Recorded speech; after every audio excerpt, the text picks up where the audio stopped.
ذلیل ہو جا، خوار ہو جا کہ یہ جنت کا دروازہ ہیں۔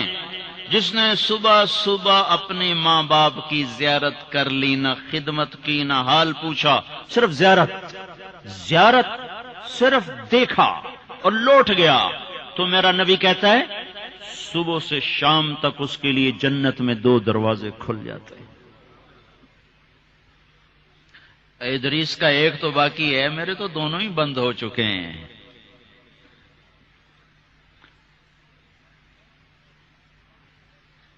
بدبخت ہے وہ انسان جسے بوڑھے باپ ماں باپ ملیں پھر ان کی دعاؤں سے جنت میں نہ چلا جائے۔ ایک خاتون نے پیغام بھیجا اللہ کے نبی کی خدمت میں، یا رسول اللہ، میرے خاوند علقمہ رضی اللہ تعالی عنہ صحابی ہیں، صحابی، ساری دنیا کے غوث ابدال قطب اکٹھے ہو جائیں، ایک صحابی کی تھوک کے برابر نہیں ہو سکتی، اور ان پر یہ حال آیا کہ ان کی بیوی نے پیغام بھیجا، یا رسول اللہ، علقمہ موت کی حالت میں ہے، کلمہ نہیں پڑھا جا رہا۔ ایک سادہ سا عام مسلمان بیچارہ، کمزور درجے کے ایمان والا بھی کلمہ پڑھتا ہوا جاتا ہے، اور اتنے بڑے صحابی کلمہ نہیں پڑھا جا رہا۔ تو آپ نے پوچھا ماں باپ میں کون ہے؟ کہا جی ماں۔ ناراض کے راضی؟ کہا جی ناراض۔ فوراً انہیں بلوایا۔ علقمہ کی ماں، کہو تو میں تیرے پاس آ جاؤں، اور چاہے تو میرے پاس آ جا۔ کہا یا رسول اللہ میں آ رہی ہوں۔ آ گئی۔ تجھے علقمہ سے کیا شکایت ہے؟ یا رسول اللہ مجھے اس سے کوئی شکایت نہیں، اس کے دین کی کوئی شکایت نہیں، تہجد گزار ہے، شب بیدار ہے، عبادت گزار ہے، پر جب مجھ سے بات کرتا ہے میرا جگر چیر کے رکھ دیتا ہے، زبان اس کی گندی ہے، زبان غلط استعمال کرتا ہے۔ میں ماں ہوں، میں نے دودھ پلایا ہے، جب وہ مجھ سے تیزی میں بات کرتا ہے میرا جگر کٹتا ہے۔ آئے ہائے، جب اولاد ماں باپ سے کہتے نا تو آج تک میرے واسطے کیتا کی ہے، اگر یہ دنیا نہ ہوتی نا امتحان کی جگہ تو وہیں پتھر پڑتے ان پر۔ عجیب بات بتاؤں، اللہ کے نبی سے پوچھا جا رہا قیامت کب آئے گی؟ آپ نے کہا اللہ ہی جانے، کا نشانی بتا دیں کہ قریب آ چکی ہے؟ تو آپ نے یہ نہیں کہا جب شرک زیادہ ہو جائے، کفر زیادہ ہو جائے، زنا زیادہ ہو جائے، شراب زیادہ ہو جائے، سود زیادہ ہو جائے۔ آپ نے کیا کہا؟ جب تم دیکھو کہ لوگ اپنی ماؤں سے نوکروں کی طرح سلوک کرنے لگ جائیں، جب فیصل آباد کے نوجوان اپنی ماؤں کو نوکر کی طرح جھاڑ دیں، تو سمجھو کہیں دائیں بائیں سے قیامت کا حملہ ہونے والا ہے۔ تو آپ نے کہا تم معاف کر دے؟ کہ یا رسول اللہ میں نہیں معاف۔ اس کو نہیں پتا کہ میرا بیٹا موت کی حالت میں آ چکا ہے، ناراض ہو کے دوسری جگہ رہ معاف کر دے؟ کہ نہیں یا رسول اللہ میں نے نہیں معاف کرنا، اس نے مجھے بڑا دکھ دیا ہے۔ تو آپ نے کہا بلال لکڑیاں اکٹھی کرو اور علقمہ کو آگ لگا دو۔ ہائے ہائے، ماں بولی یا رسول اللہ کیا کہہ رہے ہیں، علقمہ کو آگ لگائیں گے؟ کیوں؟ وہ سکرات میں ہے، تو نے معاف نہ کیا تو سیدھا جہنم میں جائے گا، اور میں نے جلا دیا تو بچ جائے گا جہنم سے۔ کہ نہیں یا رسول اللہ ایڈا بھی میرا جگرا کوئی نہیں کہ میں اتھو تائیں میں معاف نہ کرا۔ میں معاف کیتا۔ ادھر اس نے کہا میں معاف کیتا، ادھر علقمہ کی زبان پہ کلمہ جاری ہو گیا۔ پھر آپ نے خود ان کا جنازہ پڑھایا، ان کے دفن تک شریک رہے، پھر واپسی پہ فرمایا سن لو، جس نے ماں باپ کو دکھ دیا اس پہ اللہ کی لعنت، اس پہ فرشتوں کی لعنت، اس پہ زمین آسمان کی لعنت، نہ اس کی نماز قبول ہے، نہ روزہ قبول ہے، نہ صدقہ قبول ہے۔ اور موسیٰ علیہ السلام نے کہا یا اللہ میرا جنت کا ساتھی کون ہے؟ تو اللہ تعالیٰ نے فرمایا فلاں قصائی۔ قصائی نہ کوئی عابد نہ زاہد ہے، نہ کوئی عالم نہ صوفی نہ مجاہد نہ غازی، فلاں قصائی۔ موسیٰ علیہ السلام حیران ہو گئے، قصائی میرا ساتھی کدو بن گیا؟ یا اللہ کہاں ہے؟ بازار میں فلاں جگہ۔ وہاں پہنچ گئے، پوچھتے پوچھتے بھائی فلانا قصائی کیڑا ہونا؟ کہ جی او بیٹھا ہے۔ عام قصائی گوشت بیچ رہا ہے، حیران دیکھ رہے ہیں شام ڈھل گئی، گوشت بک گیا، ایک پارچہ تھیلے میں ڈالا، کندھے پہ لٹکایا، دکان بند کر کے چلا۔ موسیٰ علیہ السلام کہنے لگے میں تیرے نال آ سکنا؟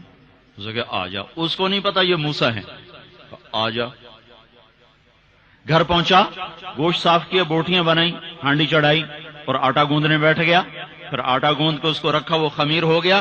پھر ادھر سالن اتارا، روٹی پکائی، سالن روٹی تیار کر کے تھالی میں سجا کر ایک بوڑھی ایسے روئی کے گالی کی طرف پڑی ہوئی خاتون، اس کو کندھا دے کے اٹھایا اور پھر ایک ایک نوالا بنا کے اس کے منہ میں ڈالا، کھلا کھلا کے۔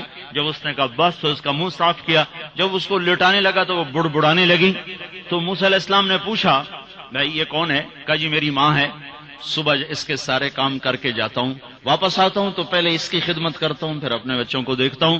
تو آپ نے فرمایا کیا کہہ رہی تھی؟ کہا جی کملی جو ہوئی، ماں جو ہوئی، جدا ایدی خدمت کراں شروع ہو جاندی، اللہ تینوں جنت وچ موسیٰ دا ساتھی بناوے۔ میں کتھے تے موسیٰ کتھے، میں کتھے تے موسیٰ کتھے۔ یہ ماں ہے، ماں، جس کی مر جائے وہ فقیر ہو جاتا ہے، جس کا باپ بھی مر جاؤ تو بالکل ہی ویلا ہی ہو جاتا ہے۔ موسیٰ علیہ السلام کی والدہ کا انتقال ہوا تو طور پہ آیا کرتے تھے، اللہ تعالیٰ نے فرمایا موسیٰ سنبھل کے آیا کرو، دعا دینے والی چلی گئی، سنبھل کے آیا کرو۔ آپ جنت میں تشریف لے گئے تو آپ کو جنت میں قرآن کی تلاوت کی آواز آئی، تو آپ نے کہا یہ کون تلاوت کر رہا ہے؟ تو فرشتوں نے کہا جی نعمان بن حارثہ۔ نعمان بن حارثہ بڑے صحابہ ہیں، پہلے 6 صحابی مدینہ کے جنہوں نے آپ کے ہاتھ پر بیعت فرمائی تھی نبوت کے 11ویں سال، ان میں سے ایک ہے نعمان۔ تو وہ تو مدینے میں بیٹھا ہوا ہے، آواز جنت میں کیسے آ رہی ہے؟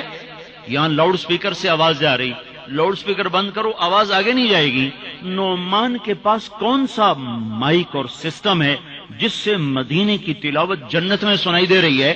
تو فرشتوں نے کہا جی ماں کا فرما بردار ہے، ماں کی خدمت کی وجہ سے جنت اس کی تلاوت سے گونجتی ہے۔ کیسے فرما بردار تھے؟ ماں کے کپڑے خود دھوتے تھے، بیوی سے نہیں دھلاتے تھے۔ کتنے گھروں میں یہ لڑائی ہے، پتر آپ کچھ نہیں کرتا، بیوی نے تو کر، تو میری ماں دی کر، اور پاگل تو بھی تو کچھ کر، تو اس کے پیٹ سے نکلا ہے، تو اس کے کپڑے دھو۔ ماں کے کپڑے خود دھوتے تھے، ماں کا بستر خود بچھاتے تھے، ماں کے لیے سالن پکاتے، روٹی پکاتے، سامنے بیٹھ کے نوالے بنا بنا کے کھلاتے، سر میں تیل لگاتے، کنگھی کرتے، جوئیں نکالتے، اتنے کام ماں کے کیا کرتے تھے۔ اور ماں نے کوئی کام کہا اور سمجھ میں نہیں آیا تو دوبارہ نہیں کہتے تھے اماں موڑا کھین میں نے پتہ نہیں لگا، بیوی کو اشارہ کر کے باہر بلاتے، پھر کہتے اماں نے کیا کہا تھا مجھے سمجھ میں نہیں آیا۔ ہائے ہائے بھائیو، مر تو سب نہیں جانا ہے، پر جب مائیں مر جاتی ہیں شیرازے بکھر جاتے ہیں۔ ایک ماں 10 بچوں کو سنبھالتی ہے، 10 بچے ایک ماں نہیں سنبھالتے۔ اور ماں باپ کافر بھی ہوں گے تو اولاد کے لیے ہاتھ اٹھائیں گے تو اللہ آسمانوں پر اٹھائے گا۔ ہاں، ماں باپ ایسی چیز ہے۔ اللہ تعالیٰ نے کہا تیرے ماں باپ کافر بھی ہوں تو ان کی گستاخی نہ کرنا، اطاعت بھی نہ کرنا، گستاخی بھی نہ کرنا۔ تو بھائیو، موت تو سب کے لیے ہے، سارے ہی مر جائیں گے۔ ماؤں کا مرنا بڑا دکھ ہوتا ہے، لیکن مسلمان کو یہ تسلی ہے کہ ایک دن اللہ جمع کر دے گا۔ جنات عدن يدخلونها ومن صلح من آبائهم وأزواجهم وذرياتهم والملائكة يدخلون عليهم من كل باب سلام عليكم بما صبرتم فنعم عقبى الدار۔ دنیا میں اطاعت سے زندگی گزار لو، اللہ آخرت میں جنت کا دروازہ کھولے گا، اگر جا چلا جا، ماں باپ کو بھی لے جا، بیوی بچوں کو بھی لے جا،